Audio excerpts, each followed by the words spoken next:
beliau pernah berkata, yang paling ringan itu, yang paling mudah itu ninggalin sholat atau buat dosa. Nggak usah ngelirik saya, Pak. Benar nggak? Benar nggak? Yang paling ringan kata Imam Ghazali, paling gampang, paling mudah itu ninggalin sholat atau buat dosa. Gampang banget. Itu Imam Ghazali.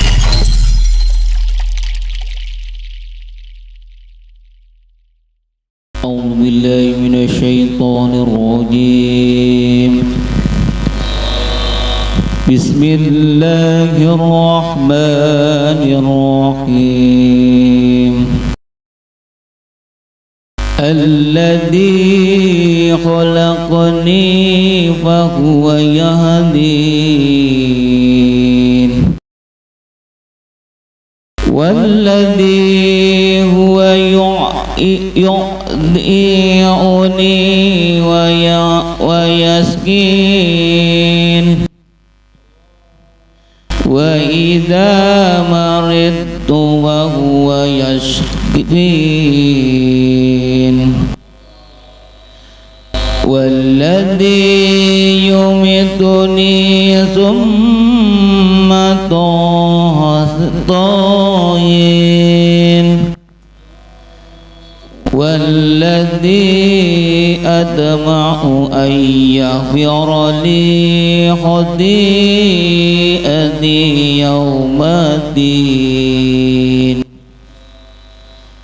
ربي هب لي حكما وألحقني بالصالحين واجعل لي لسان صدق بالآخرين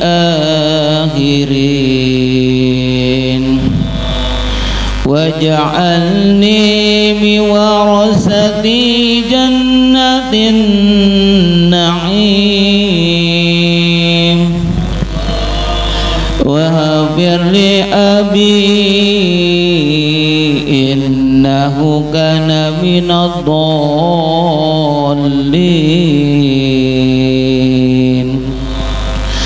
ولا تخزني يوم يبعثون يوم لا ينفع مال ولا بنون إلا من أتى الله بقلب سليم. صدق الله العظيم.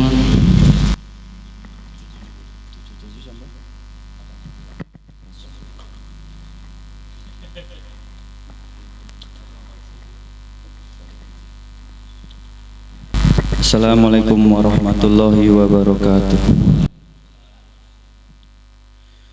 Aku berlindung kepada Allah dari godaan syaitan yang terkutuk dengan menyebut nama Allah yang Maha Pengasih lagi Maha Penyayang. Sesungguhnya mereka apa yang kamu sembah itu musuhku, lain halnya Tuhan seluruh alam, yaitu yang telah menciptakan aku, maka Dia yang memberi petunjuk kepadaku dan yang memberi makan dan minum kepadaku. Dan apabila aku sakit, Dialah yang menyembuhkanku dan yang akan mematikan aku, kemudian akan menghidupkan aku kembali.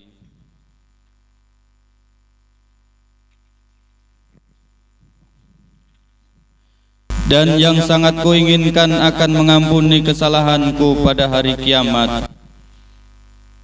Ibrahim berdoa, Ya Tuhanku, berikanlah kepadaku ilmu dan masukkanlah aku ke dalam golongan orang-orang yang soleh,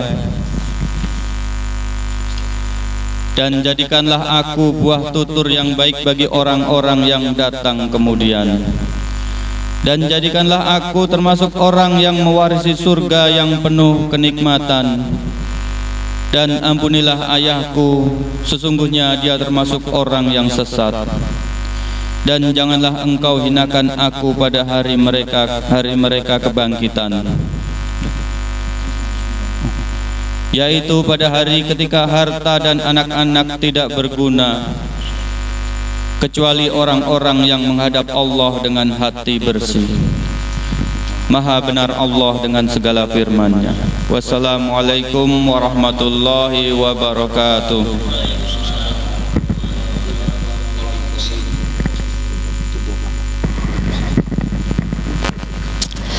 Alhamdulillahirrabbilalamin. Demikian pembacaan surat Kalam Ilahi yang dibacakan oleh Bapak Ustadz Salawat, Bapak Parno, dan sari tilahnya oleh Bapak Ustadz Arifin. Mudah-mudahan yang membaca mendapatkan pahala oleh Allah Subhanahu wa Ta'ala, dan begitu pula yang mendengarkannya, karena tadi yang dibacakan sungguh luar biasa, artinya sungguh luar biasa ya tadi ya, dimana harta itu tidak bermanfaat kecuali orang-orang dengan hati yang bersih. Subhanallah.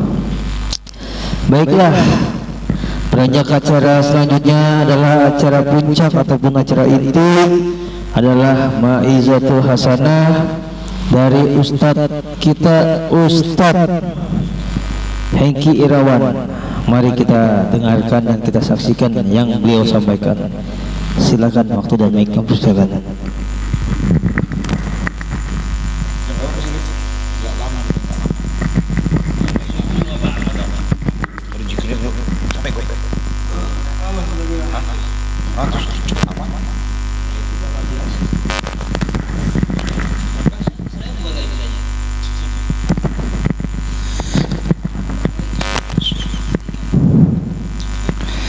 Assalamualaikum warahmatullahi wabarakatuh.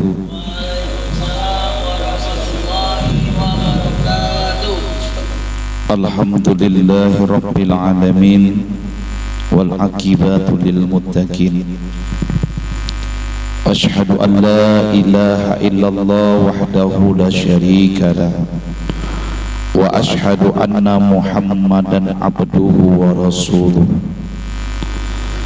Allahumma salli wa sallim wa barik ala sayyidina wa nabiyyina wa habibina wa syafi'ina wa maulana Muhammadin sallallahu alaihi wasallam wa ala alihi wa ashabihi wa man tabi'ahum bi ihsani ila yaumiddin. Qala Allah Ta'ala fi kitabih, qala Allah Ta'ala fi kitabihil karim, ya ayyuhallazina amanu taqullaha wal tanzur nafsum ma qaddamat liqadin wa taqullaha innallaha khabirum bima ta'malun. Sadaqallahul azim. Innallaha la yanzuru illa ajsamikum wala ila suwarikum walakin yanzuruna ila qulubikum. Al-hadis.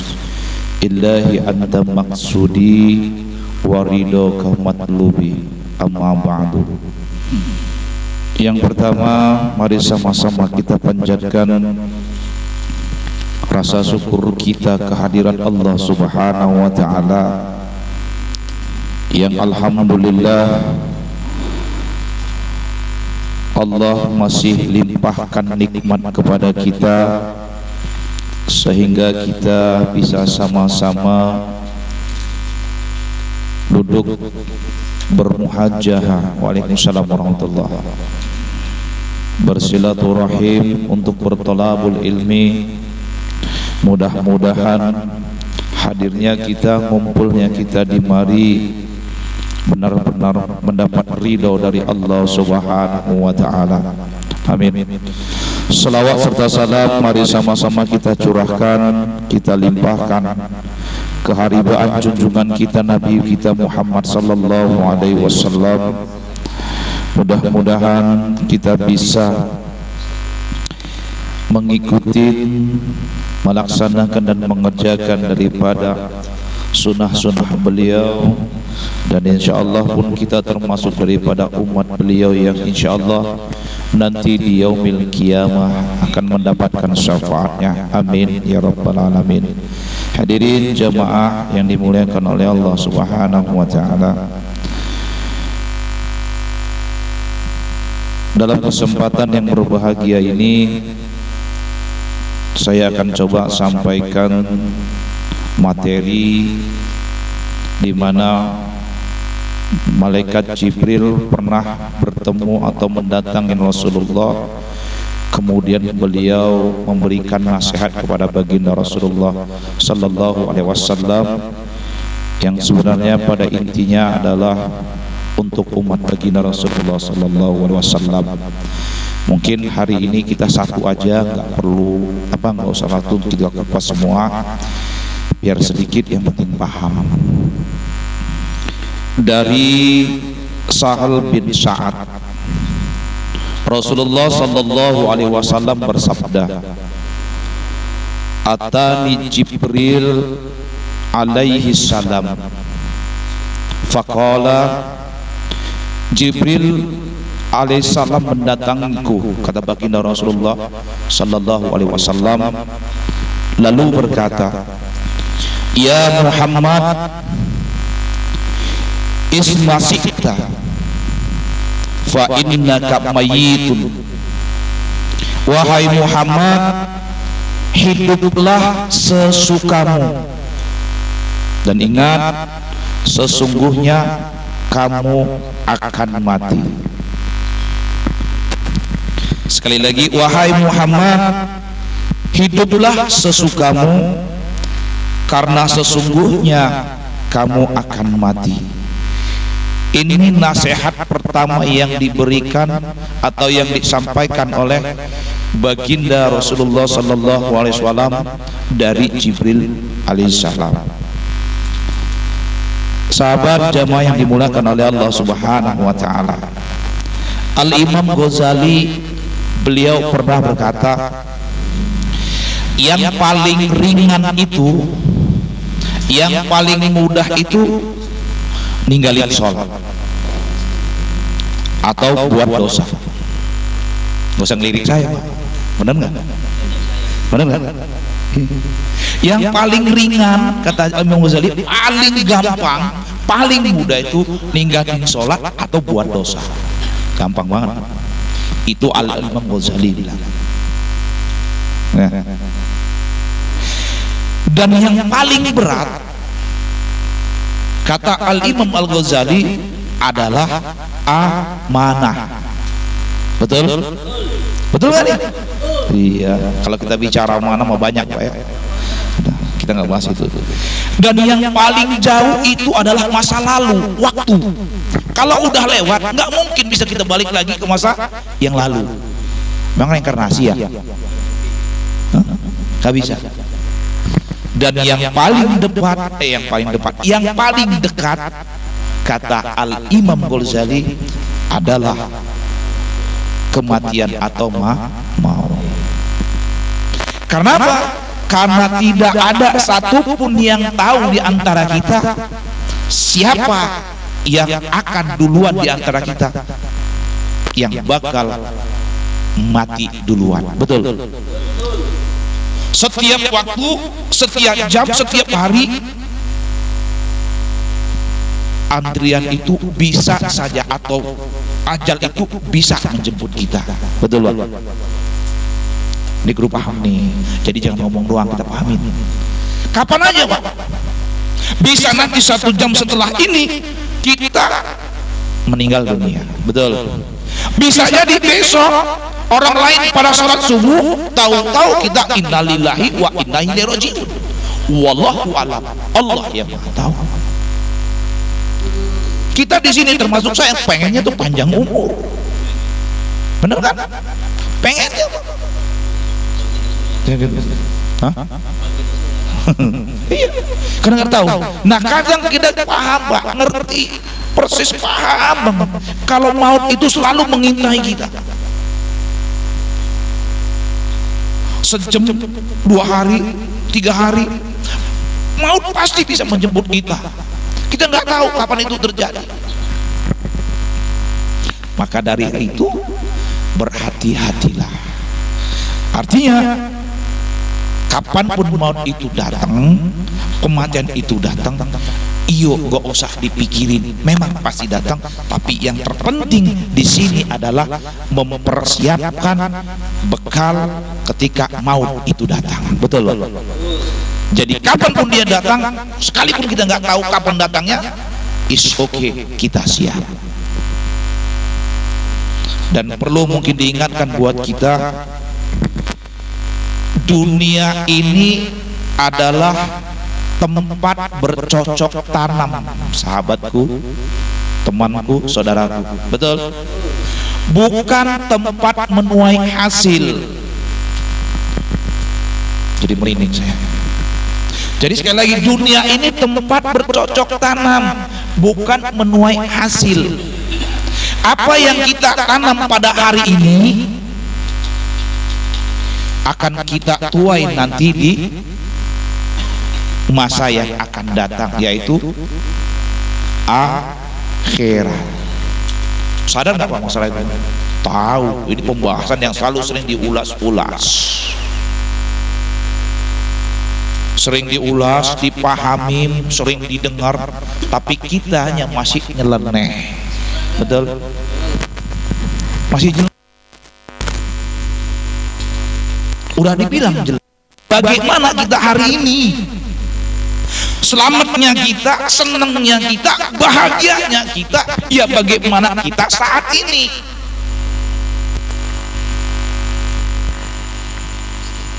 Hidup ini spesial Pak sebenarnya. Saya langsung gini, spesial. Kenapa? Referensi kita, bahasa gua agak keren dikit. Proposal kita untuk masuk surga, ya tergantung bagaimana kita saat ini hidup di dunia. Maka dikatakan hidup itu spesial. Benar nggak? Spesial. Maka gunakan itu sebaik-baiknya, mumpung. Masya Allah. Allah memberikan kemampuan kita untuk memilih, pengen mati husnul khotimah atau su'ul khotimah. Tinggal pilih. Pengen husnul khotimah apa su'ul khotimah? Kalau kepengen husnul khotimah, maka apa yang Allah inginkan kerjakan. Hidup sesuai dengan keinginan Allah. Ikutin semua apa yang diinginkan Allah. Karena di dalam Al-Quran itu sudah lengkap. Kalau kita ngikutin petunjuk-petunjuk sesuai dengan Al-Quranul Karim, maka insya Allah selamat dunia akhirat. Masalahnya kita saban hari baca suratul Fatihah pun sampai sekarang kita nggak paham dengan makna suratul Fatihah itu sendiri. Betul Pak? Iya, sehari berapa kali? Minimal 17 kali Pak. Tapi sampai hari ini, ya mohon maaf, mungkin termasuk diri saya, kita belum memahami ayat-ayat Allah. Maka kita ketika mendengar atau menerima nasihat, kita bakal mati. Dan kematian itu sudah dekat dengan kita, kapanpun bisa datang. Cuman engge, masuk kanan keluar itu. Tapi kalau kita sudah paham dengan ayat-ayat Allah, petunjuk Allah yang namanya Al-Quranul Karim, maka apa? Setiap nasihat itu pasti direnungkan, setelah itu baru diamalkan. Oh iya ya, orang sehat kemarin tiba-tiba mati. Kemarin ketemu lagi ngobrol, tahu-tahu besoknya udah nggak ada, meninggal. Iya. Apalagi ya mohon maaf Pak, usia dari udah 40 ke atas itu udah siap-siap deh Pak. Iya. baiknya umur 40 ke atas. Itu tergantung, ini menurut ini ya, bagaimana kita di bawah umur sebelum 40. Kedepannya kalau 40 nih, selama di bawah 30 rajin, mungkin taat, amal ketaatannya bagus, insya Allah ke depan 40 ke atas agak ademan dikit. Kadang-kadang kan kita terbalik ya, ayo baca entar, tobat entar, tunggu udah tua kalau nyampe ya, bener nggak? Jadi itu kembali lagi, mau husnul khotimah apa suul husnul khotimah apa? Mati atau meninggal dalam keadaan baik, tinggal pilih. Atau suul khotimah, mati dalam keadaan buruk, monggo silakan. Dan yang lebih dahsyatnya yang namanya maut, Pak, mati itu dahsyatnya nggak pilih-pilih, mah mau dia pejabat kek, mau dia presiden kek, mau petani kek, mau karyawan kek, kalau sudah waktunya nggak mandang siapa, apa, di mana dan kapan. Iya, benar nggak? Nah, ini yang dinasihatin oleh malaikat kepada baginda Rasulullah sallallahu alaihi wasallam. Sebenarnya rambu-rambu buat kita. Silakan Bapak mau hidup suka-sukanya, monggo. Silakan. Mau berbuat apa, monggo, silakan. Dapat duit mau happy-happy, mau mabok, monggo, silakan. Enggak dilarang sama Allah. Allah udah kasih peringatan. Silakan. Ente mau numpuk-numpukin duit di bank, monggo, silakan. Cari sebanyak-banyak, silakan. Suka-sukain, guna nikmat Allah nih, suka-sukain. Cuma diingetin, jangan lupa ya Muhammad, engkau bakal mati. Sebenarnya mengingatkan pada kita. Itu dia. Dan kalau sudah mati, opa, duit opa yang banyak di bank itu yang 3M nggak dibawa meninggal, opa. Iya benar nggak, opa? 3M kan, Pak, informasinya begitu. Amin aja, opa, terbagi saya, opa ya. Nggak dibawa. Rumah kita yang mewah yang berapa pintu nggak dibawa. Ada 3 yang mengikutin ketika kita sudah meninggal dunia. Apa aja, Pak? Pernah dengar nggak? 1. Yang kedua, ada 3 ketika kita sebelum dikubur, masukkan kubur, ada 3 hal yang mengikutin kita. 3. Ada orang meninggal, ya, ada meninggal. Ada yang ngikutin itu 3. Begitu selesai dikubur, tinggal 1. Masa sih nggak tahu? Yang ngikutin kita kalau kita mau dikubur, masa sih nggak tahu? Hadisnya sahih itu. Itu 1. Ya bodoh baik. Masa sih nggak tahu sih, Bang? Ada 3 yang bakal mengikuti kita ketika kita mau dimakamkan atau dikubur. Yang pertama, keluarga. Betul. Benar? Hah? Ya. Yang ketiga,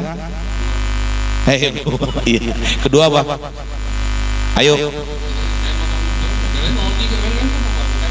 Wah, kacau nih. Hah? Anak, keluarga, kamu ketiga amal. Sudah dipendem, selesai, yang 2 balik. Apa? Anak sama keluarga pulang ke rumah, yang tinggal amal. Bener gak? Iya. Coba Bapak tanya nanti sebelum Bapak meninggal, punya anak gak? Nah, nanti kalau Bapak meninggal mau gak ikut sama Bapak? Bini aja tanya, Beb, nanti kalau saya meninggal duluan mau gak nemenin saya atau mati bareng? Mana mau, makasih. Hah? Iya. Itu nggak bakalan, Pak. Anak, keluarga semua pulang, tinggal amal. Amal apa? Ya amal ketaatan ngikut, amal apa? Maksiat pun ngikut. Tinggal bagaimana amal itu nanti yang paling banyak mana yang bisa menyelamatkan kita di alam kubur. ya amal, dua-duanya ikut. Kalau banyak, insya Allah selamat di alam kubur. Maka dari itu, sebanyak apapun sedekah, monggo Pak. Bapak hidup mau happy, mau apa, jingkrak, silakan hidup sesukamu. Tapi ingat, kita bakal mati. Kalau sudah mati, semua nggak dibawa. Yang dibawa cuma amal ketaatan yang bisa menyelamatkan kita. Titik, nggak ada koma. Betul. Ini kullu nafsin za'iqatul maut summa ilaina turja'un. Tiap yang bernyawa akan merasakan mati, dan kemudian hanya kepada Allah kita dikembalikan. Betul? Iya. Paham Pak? Jadi ingat Pak, mati itu selalu mengintai kepada kita. Jadi tinggal pilihan pada kita. Silakan hidup seenak-enaknya, monggo. Tapi ingat Pak, kita bakal meninggal dunia, dan yang dibawa sekali lagi perlu mengingatkan diri saya, cuman amal ketaatan yang akan kita bawa nanti menghadap Allah Subhanahu wa ta'ala. Ingat, kematian bukan akhir dari kehidupan, tapi kematian adalah awal perjalanan kita menuju Allah Subhanahu wa ta'ala. Betul, awal loh, jangan main-main. Jadi kematian itu bukan akhir, tapi awal perjalanan kita menuju Allah Subhanahu wa ta'ala. Itu yang pertama. Satu aja B ya, biar nggak usah malam ya. Nggak usah lanjut, kita ngobrol seputar ini tadi. Ada yang bertanya nggak nih?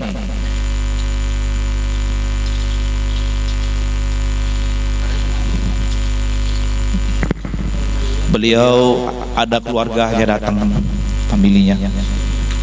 Ada yang bertanya Pak? Kita sharing aja. Ini nasihat pertama dulu, yang kedua nanti.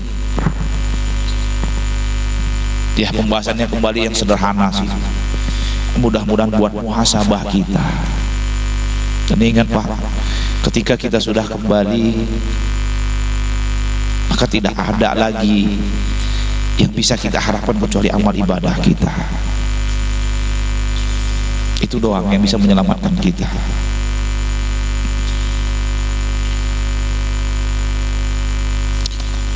Yang paling banter, kita mengharapkan apa? Doa anak kita. Iza mata banu adama in qata'a amaluhu bisalasin sadaqatin jariyah au ilmin tanfa'u bihi au waladin salihin yad'u lahu. Ketika anak cucu Adam meninggal dunia, maka putus semuanya kecuali 3 perkara. Sedekah jariyah, amal jariyah selama dia hidup yang dia berikan, ilmu yang bermanfaat, dan kemudian apa yang ketiga? Doa anak yang soleh yang mendoakan orang tuanya. Masya Allah. Kalau sedekah jarang, tinggal ngarepin ilmu kagak punya, ya tinggal 1, doa anak soleh. Kalau bisa punya 3, mantap.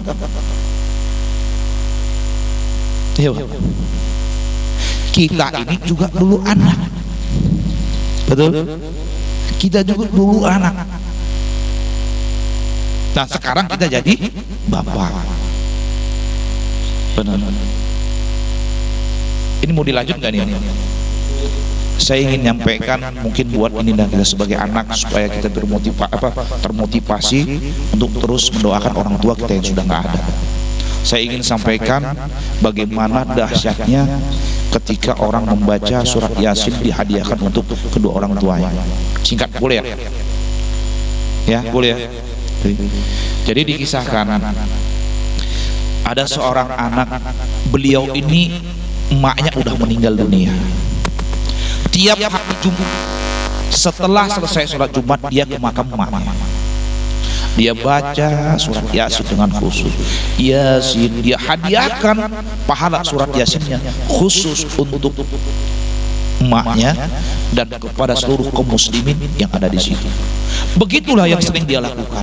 Sampai suatu hari Ada seorang ibu-ibu datang menghampiri itu anak ketika beliau membaca surat Yasin di makam ibunya.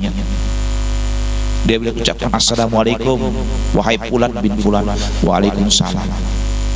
Ibu itu berkata, wahai fulan bin fulan, apakah benar kamu ini anak dari ibu fulan bin fulan yang ibunya dia? Kata beliau, benar ibu, saya anaknya. Ada apa ibu? Ketahuilah wahai fulan bin fulan, ini anak muda Pak, masih muda ya. Saya punya putri sudah meninggal dunia, makamnya itu di sana. Suatu hari saya bermimpi bertemu beliau. Anak putriku sedang dalam keadaan senang, bahagia, duduk santai. Yang tadi sebelumnya dia termasuk daripada mayit yang rugi. Tahukah engkau wahai anak muda, apa sebabnya? Saya tanyakan itu kepada putri saya. Apa jawab putri saya yang telah meninggal itu? Dia jawab, wahai ibunda, aku bisa seperti ini, santai, dalam keadaan tenang, dan dalam keadaan tidak merugi, bahkan hamba terlepas dari azab kubur, sebab daripada pemuda tersebut yang selalu membacakan surat Yasin, pahalanya untuk ibundanya dan seluruh kaum muslimin atau yang ada di makam itu. Sebab wasilah dia baca surat Yasin semua di makam itu mendapatkan ampunan dari Allah Subhanahu wa taala. Subhanallah. Ustaz, makam orang tua gua jauh. Bagaimana? Bapak di rumah habis sholat Jumat baca surat Yasin, hadiahkan ke ibunda, hadiahkan ke bapak yang sudah meninggal dunia. Saya jujur Bang, tapi nanti Pak Adi kalau ini jangan dipakai ya. Saya jujur, setelah saya dapat ilmu ini, saya amalkan. Udah hampir sebulan